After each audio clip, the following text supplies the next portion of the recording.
Ooh, I'm back with some Breath of Fire, y'all. I've heard your cries, and cry no more because you're getting your Breath of Fire content before the year ends. If you're new here, I reviewed Breath of Fire 1, 2, hated those games, outdated, vanilla story, grindy as hell, translation issues, yuck. Finally, I got to do a more modern take on the series, Breath of Fire 3, and it was pretty good. Alright, wow! Breath of Fire 3 was released September 11th, 1997 on the PlayStation. I played it on the PlayStation Vita because that's where it was available. Now let's talk about Breath of Fire 3. Can you tell how excited I am? Because I am fucking excited. Before we begin, I want to say a quick thank you to King Todd for letting me use his footage as I cannot record for my Vita. Credits in the description. Immediately, the game starts off with Mogu and Gary finding a crystallized dragon and waking it up from its slumber in the worst way possible. Explosions. They awaken you, the dragon whelp, and you begin to terrorize the miners. The dragon unfortunately gets knocked out by a crane, no less, and taken away. You make an escape, however, to be found by Big Brother Ray, butt-ass naked. Ray adopts him into his unusual family with another orphan child, Teepo, and teaches Ryu, the naked baby boy from earlier, the family way: stealing. After a series of good and bad deeds, the trio gets separated.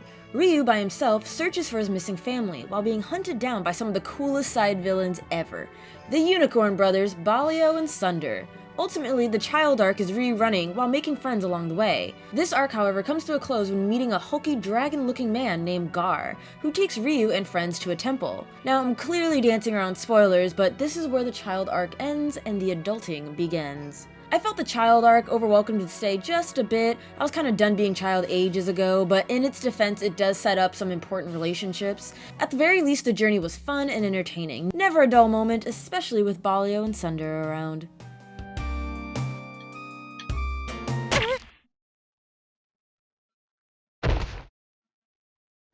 And I do admit, I enjoyed seeing the passive growth of Ryu in the child arc, like how he first swings his sword, to when he has to save Nina, a stapled bird person in the Breath of Fire series. It's the little details I have respect for. Now, the adult arc is about pursuing answers. Without a clear reason why, Gar was ordered by God to commit a heinous act that affected Ryu and his people. With the clear objective, Ryu finds some of his lost friends and seeks out God.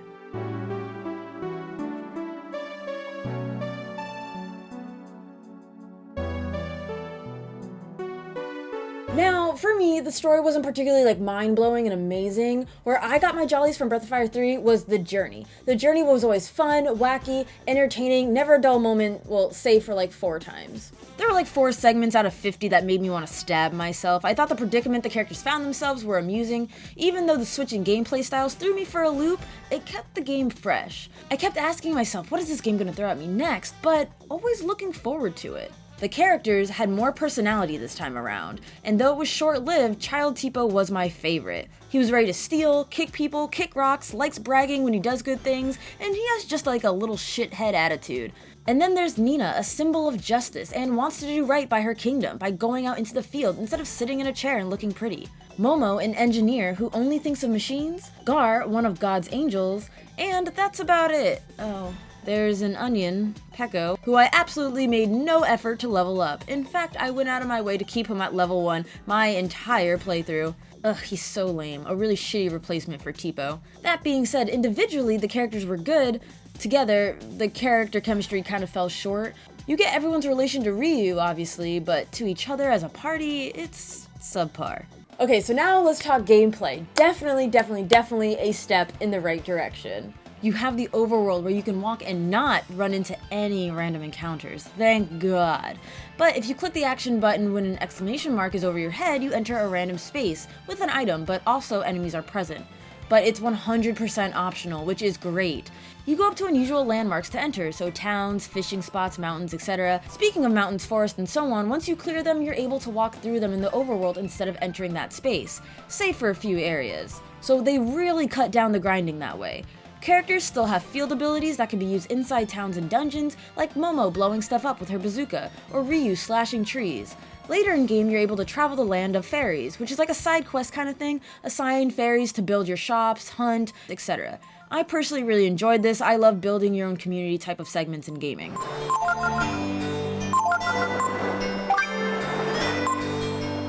The meat and potatoes of this game, like any RPG, is the combat system, and for the most part, it's pretty standard stuff. Attack, defend, magic, item, auto attack is still a thing, thank god, because once you're in a battle area, you do run into monsters quite a bit. Enemies' health is unknown until you defeat it at least once, and the coolest thing about any Breath of Fire game, obviously, is turning into a dragon, which I really liked how they handled this. You find genes. Sometimes they're story-driven, other times you find them while exploring. And in battle, you splice genes in how you see fit, transforming Ryu into a customizable dragon. Mixing and matching, wondering what type of dragon you'll get. What's in my wonder ball? Behemoth! A dragon. Mine's A hybrid. lots of dragon surprises. I felt so smart for making this stupid correlation. Anyways, if you create one you really like, you could save it on the favorites list to transform into that particular dragon again. In a way, this replaced Breath of Fire 1 and 2's fusion function. And while I like how fusions were handled in Breath of Fire 1, this is absolutely superior. But great power does come at a cost. There is an initial down payment, if you will, and every turn afterward consumes AP, or mana. Ryu then reverts back when he can no longer pay the toll. Another major difference from other Breath of Fire games is you're now down to a 3-person party, which pissed me off. Okay, mini rant here. Ryu as the main character is locked in. You cannot switch him out. And once you get Momo, the engineer, she knows all about technology, and most of the areas you go to afterward have a lot of machinery. You'll get a blurb saying this machine is too confusing for whatever lead your character is unless it's Momo. Imagine having to trek back all the way out of the dungeon just to switch your party. This happened to me one too many times. I felt the game forced me to use Momo, so that took up a slot, thus leaving you with one extra space. I absolutely hated it, drove me bonkers. But as much as I complain, and for what it's worth, Momo ended up being in my final party because of how versatile of a maid she is if you pair her up with Dace. What are you talking about, Pelvic? Well, Breath of Fire 3 added a new master mechanic.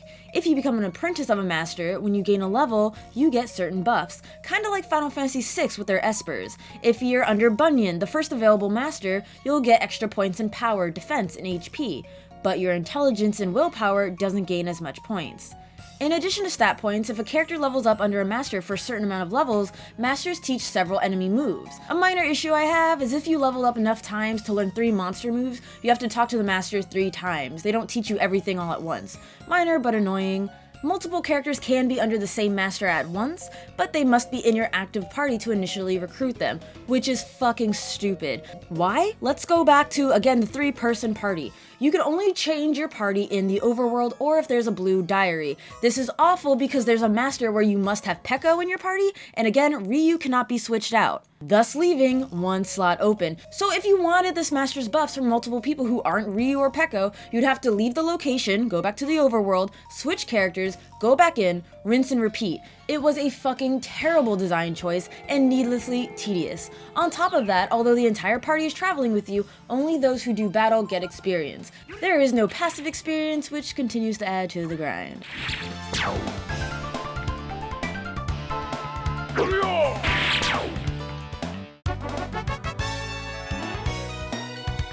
Dungeon areas were outstanding, save for the frequent random encounters. Each dungeon was creative, offering unique and different puzzles using character field abilities. Sometimes you even had to use the camera to your advantage. Honestly, Breath of Fire has some of the best dungeons I've ever seen in an RPG. The dungeons aren't a straight shot, nor are they visually boring to look at. They're filled with dangers and fun, but not tedious puzzles. Okay, some are tedious and downright awful puzzles, but for the most part, it's pretty fun. Same with boss fights, I found them all very challenging as they dished different status effects or had clever tricks to them. Some boss fights you started in a dire situation. It was wild and nerve-wracking at times. And some bosses require a bit of trial and error, as I've gotten spanked on more than one occasion. Now we move to the graphics. This is the first game of the series to use 3D backgrounds with hand-drawn sprite characters. It's funny, because when I first saw this game, before I even played Breath of Fire 1 and 2, I thought, man, this looks awful, and I don't know what drugs I was on to make me think that at the time. The upgraded pixel art is nothing short of amazing. Screw whatever the hell I was thinking a couple months back. I absolutely love the art direction, but if you pay close attention, there was something that irked me. The sprite art does not match the official art. Child Ryu has pudding hair and shoulder armor and a green scarf. And well, the official art where Ryu has an orange scarf and a different type of shoulder armor, and his hair was spiky. This is a primary example of characters match their beta art instead of their final design. This is because Tatsuya Yoshikawa designed several characters during the game's production. For what it's worth, I'll take the official art over the beta art any day. Loving the animations of characters attacking, defending, kneeling when they're low on health, spells looking greater than ever, the enemies be looking thick. Another one of my favorite things about Breath of Fire 3 is the callbacks. If you've played Breath of Fire 1 and 2, I don't recommend it, but if you did, you are in for a treat. Breath of Fire 3 brings back all the races and pays major tribute to all the past Breath of Fire cast. Seeing Sten and Bo argue, or the fish merchants looking like Gobi, munching on fish food, Peko totally looking like one of Spar's fusion forms from Breath of Fire 2, one of the dragon transformations looking like Bo's fusion. A quick and fun fact for y'all, they went back to the original Japanese names, so characters that you think you're meeting for the first time, I assure you, you are not. An example of this is Baba from Breath of Fire 2 is Bunyan in Breath of Fire 3. And finally, we have the music, which I can only describe as feel good. Yeah, some tracks have a damper mood or a stealthy vibe, but for the most part, I found this soundtrack like easy to groove to. I love the different overworld music, which made traveling extremely pleasant. Most towns had upbeat music, fishing was upbeat, just everything felt positive. Even battle themes sounded like they were always in your favor. You were up against some strong opponents, but the music believed in you. Of course, dungeons had more of a menacing tone. Gives the impression monsters are lurking around at every corner, and they were. Definitely a fan of the OST. I think because I made a big deal about every soundtrack in a Breath of Fire game, it's important for me to say that it's not better than the first game's soundtrack, but still really great. That being said, my favorite song, and I love the title of it, Even the Sun is Happy. And you're hearing it while you're fishing. Listen, I hate fishing, I hate it in Animal Crossing, Harvest Moon, Zelda games, and even in Breath of Fire games, it's no different. But this song makes fishing so much more bearable. This is among the zenith of feel-good songs in a game. It makes me so happy. So please enjoy, and I hope this song adds a little happiness to your day.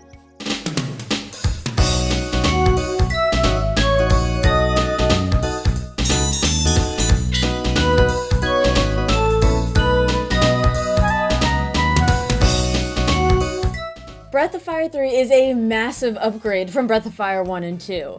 Definitely moving in the correct direction with this series. I give this game an 8.5 out of 10. I think the story, while not mind-blowing, it was very entertaining, like engaging the entire time. It was never a dull moment. And I really liked the main villain. I liked them a lot more than I thought I would. I'm honestly kind of shocked at that. I love the cast of characters, loved the backstory. My favorite parts were all the callbacks and definitely dragon splicing. Oh my god, had a field day. Like I was really upset at first for the lack of fusions, but like once you figured shit out, oh, it was on. I like the writing, the situations the characters found themselves in, like how the gameplay switched up, not too much, but like just the right amount to kind of snap your attention back in the game. You know, even dungeon puzzles were great, boss fights were awesome. Where I fell off was like small tedious things, like how the masters were handled. I hate the 3-person party, the lack of gaining passive experience, how you switch out your party. Ugh, it's a mess. Frequently forcing you to use certain characters. So those are my thoughts on Breath of Fire 3. A quick question for you that's not Breath of Fire 3 related. Hypothetically speaking, if I was making Pelvic Gaming merchandise, what would you guys like to see? This would help me for future decisions, maybe. Hypothetically, you know. So back to Breath of Fire, I just want to get that question out of the way before I talk about some spoiler territory. If you haven't played Breath of Fire 3, this is probably where the video ends for you. I don't want to ruin it for you, so thank you so much for watching, love you. See you later. Now, for you guys who have played Breath of Fire 3, Teepo. Let's talk Teepo for a second. Teepo was one of my favorite characters from the get-go. I didn't enjoy how they reintroduced him as an adult. So when you find Teepo, you have to fight him and you kill him. And Teepo was my baby. I love Teepo like he's my own child. But as an adult, his reason, it was just kind of sprung on you. Like, oh yeah, don't you agree with the goddess? You know, we're part of the brood and everywhere we go, chaos ensues, blah, blah, blah, blah, blah, blah, blah, blah. I felt like that moment of seeing Teepo, I was like, but why he, I guess, turned side just felt very half-assed, very lackluster. I didn't feel bad when I killed him. I was just like, you know what? You betrayed me. Suck a dick. Or instead of really betrayed, but just got indoctrinated. I felt if they would have fed you Teepo scenes, like how he got mixed with the goddess Miria, and how she convinced him, what she said to him, how, did he argue, did he fight back, did he anything? It's just he's gone for the entire game, and then boom, he's back, and then he's on Goddess Miria's side because she convinced him. Teepo didn't seem that easy, that weak of a character as a child, you know? So yeah, I just want to see how Teepo wavered, because his death fell incredibly flat to me. In addition to that, total missed opportunity of a bittersweet ending is when Teepo asked Ryu to stay with him. There should have been an option to say yes. That could have been the bittersweet ending, and they just could have lived in Eden happily ever after together, you know? Like, because they're like best friends, and they're gay in my book, but it's fine, whatever. Just ignore this yaoi fangirl. And then finally, while I was researching Teepo just to make this segment accurate, I saw that Teepo isn't dead in Breath of Fire 4, so I was kind of bummed that I spoiled that for me. Like, once I saw that, I like closed out of the thing. I was like, ah! So all I know is Teepo's alive. And someone told me he's just an Easter egg. He's not really a big part of the story, which also kind of... I don't like when people tell me things at all, period, nothing. So, I do plan on playing Breath of Fire 4. Please don't tell me anything, nothing, nada. I already know too much. Like, I know that you play as the villain, you switch back and forth, which I don't want to know anything. I hate that, I really do. So, let me go in blind. I will be playing Breath of Fire 4. In fact, I'm really hyped to play Breath of Fire 4, so don't kill my vibe. Those are my final thoughts. Let me know what you thought of how they handled Teepo. Do you agree with me, or you're like, no, you're fucking crazy, Pelvic, you don't know shit? And are you excited for me to play Breath of Fire 4? Because I'm so excited. Thank you so much for watching. Top box are more reviews like this, and the bottom box is my Let's Play channel. Love ya faces, and we finally hit 10K. Thank you so much. This is a great Christmas gift to moi. Do you guys like Breath of Fire 3 or Breath of Fire 4 more? Without spoiling anything for 4, just which do you guys like more? So I look forward to reading your comments and have a few more videos before this year's out. Look forward to them. Love ya. Later.